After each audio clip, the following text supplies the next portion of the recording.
tout petit bébé.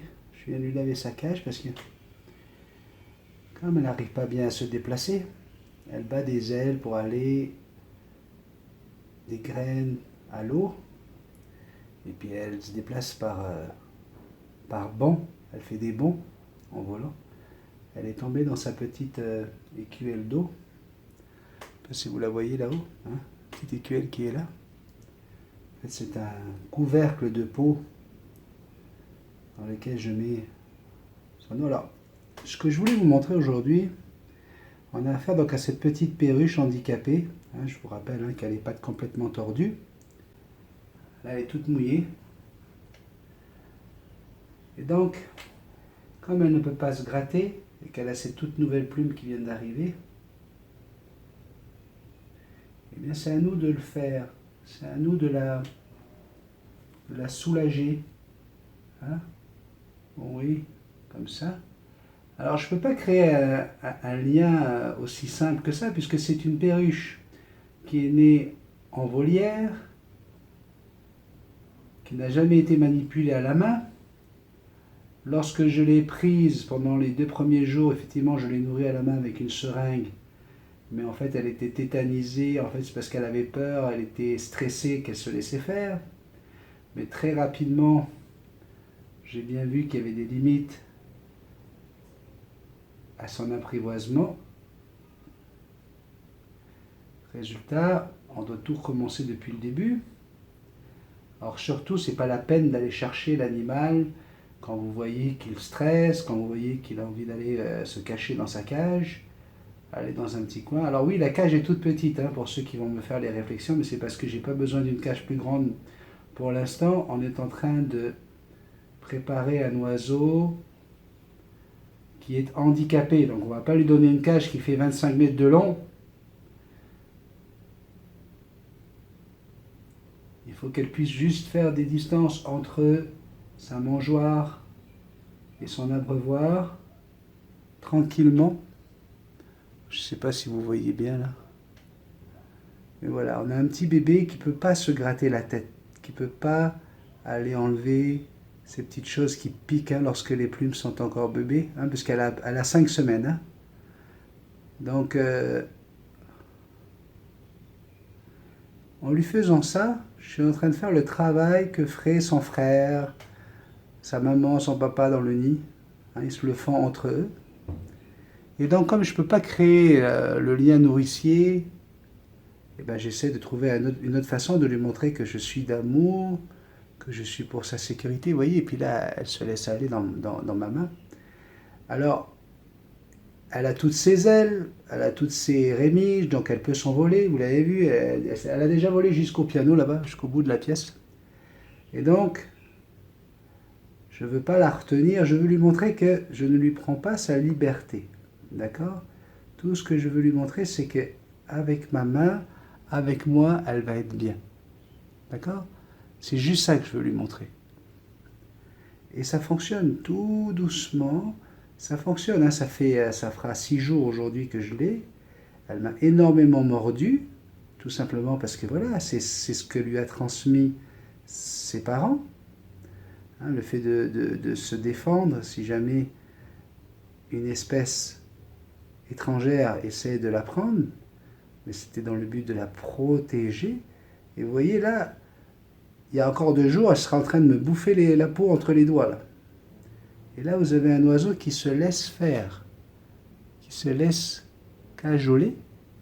Je ne sais pas si vous le voyez bien à l'image. Je vais essayer de changer le plan. Voilà. C'est chiant quand on fait de la vidéo en même temps parce que on perd ce beau contact que j'ai avec elle juste pour changer la caméra. C'est pour ça que je ne fais pas tant de vidéos que ça avec vous. Pour vous, parce que mon but, c'est d'abord de travailler avec mon oiseau. Vous passez en secondaire. Que ce soit bien clair. Parce qu'on a un oiseau qui est très très handicapé. Oui, ma beauté. Voilà, voilà. Vous voyez, juste parce que je veux tourner ce petit bouton qui est là, restez sage. Comme ça.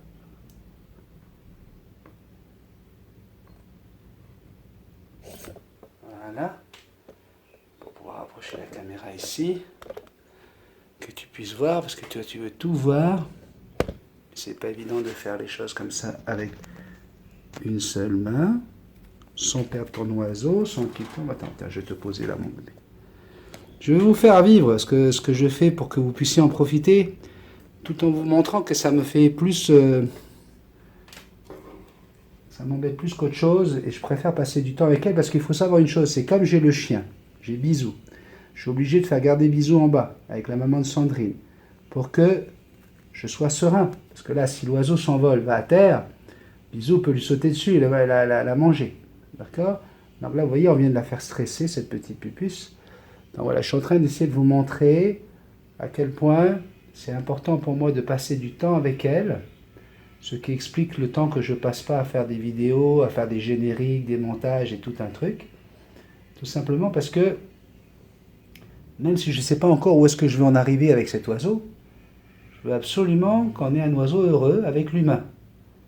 D'accord? Est-ce que c'est moi qui vais le garder? Est-ce qu'on va le rendre à sa propriétaire? On ne sait pas. Mais je veux rendre un oiseau qui n'ait plus peur de l'humain, qui n'ait plus peur d'être dans les mains. D'accord? Et il n'a jamais été élevé à la main. Donc c'est pas si évident que ça. C'est pas aussi simple. Alors il a fallu passer par les douleurs, par les morsures, par toutes ces petites choses. Vous voyez? Et aujourd'hui, voilà, avec le petit doigt là, on va à contre-courant des plumes, c'est important, hein? C'est comme avec Jackson, hein, quand je vous montrais les câlins avec Jackson. On va à contre-courant des plumes. Et voilà, on a un petit bébé qui reste dans la main, qui n'essaie pas de se sauver, qui n'essaie pas de s'envoler, et qui au fur et à mesure entend ma voix. Et donc là, il n'y a pas le chien.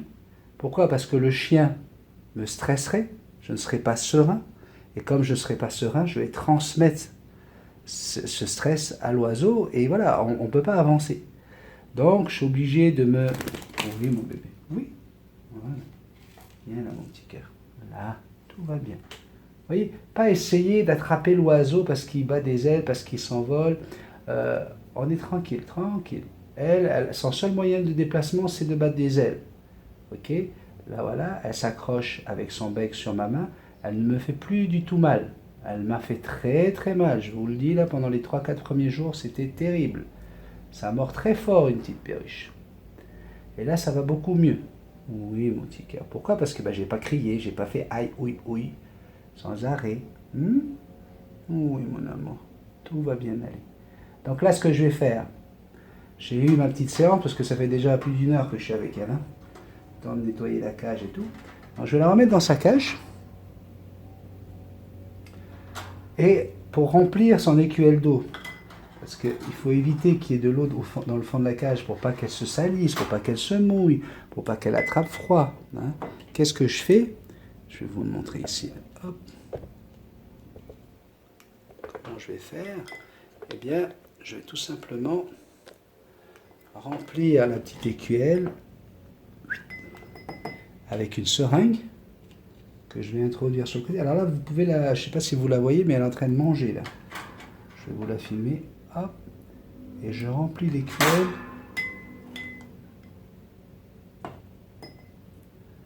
avec la seringue.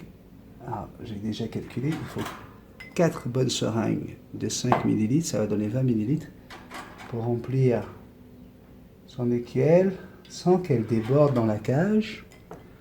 Alors pourquoi je l'ai mis dans un carton comme ça? Mais c'est tout simplement pour protéger des graines, puisque comme elle ne se déplace pas avec ses pattes, elle se déplace juste en battant des ailes, c'est pour éviter qu'il y ait des épluchures de graines partout dans la maison. D'accord? Parce que si ça devient désagréable, ben c'est pas bien, il faut que ce soit agréable.